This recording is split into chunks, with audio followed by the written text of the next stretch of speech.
from microbiologist to farmer in about 3 or 4 minutes. No pressure or anything. Well, you've actually really given me some strategies, but maybe a timeline. If I'm going from, say, a conventional or from a typical no-till system where the land is fallow in the winter, can you give me a sort of a timeline as a microbiologist, what I might expect if I suddenly say, oh my goodness, this is a living mutualistic network, it's a living thing. If I treat it in this way, if I don't disturb it, if I keep it covered, if I keep a live root in the soil year-round, if I add diversity, give me a sort of a microbiological timeline of what I might expect to see in that field. Sort of just a little summary. I don't know if I'm just being unreasonable.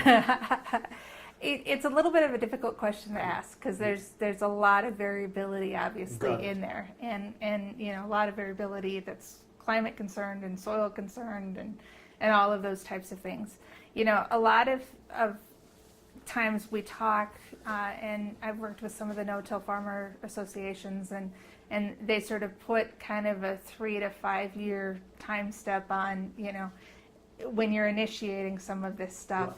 Right. That's how long you have to wait before you start seeing some of these changes. Yes. And then, a lot of those differences are going to be playing themselves out based on what is your level of diversity. Yes. I mean, for some people, their level of diversity is, different varieties, or doing something that's corn, soybeans, and that's my rotation, and so what are some of the things that we can do along the way to help to try and stimulate this to happen more, or more quickly. And it's one of those things from a science standpoint we don't really know because of all of those interactions, but it is, I think realistically, as you start to look at kind of about a 5 year time step, you're really going to be able to see things that are happening.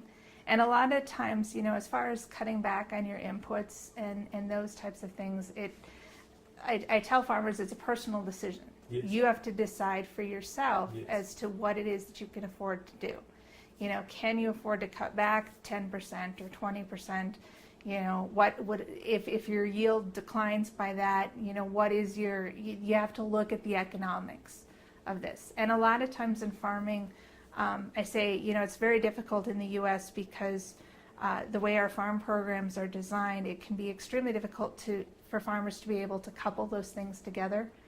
There's a lot of forward contracting that happens with fertilizer, as well as forward contracting for yields. All of that stuff sort of happens before you put your crop in and before the next year starts.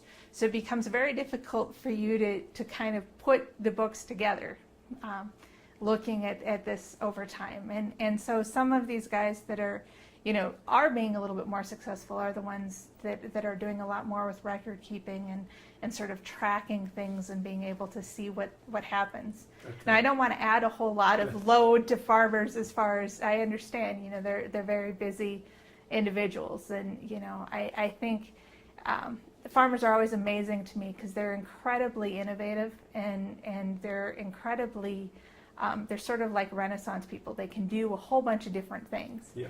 And so you have to look at what it is that you're willing to do and how you're willing to go about doing that in order to be able to get success.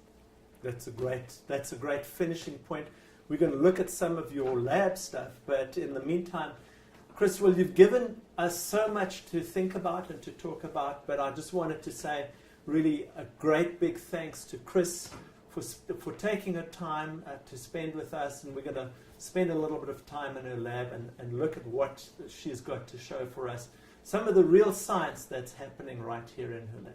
Thank you. Thank you. Appreciate it.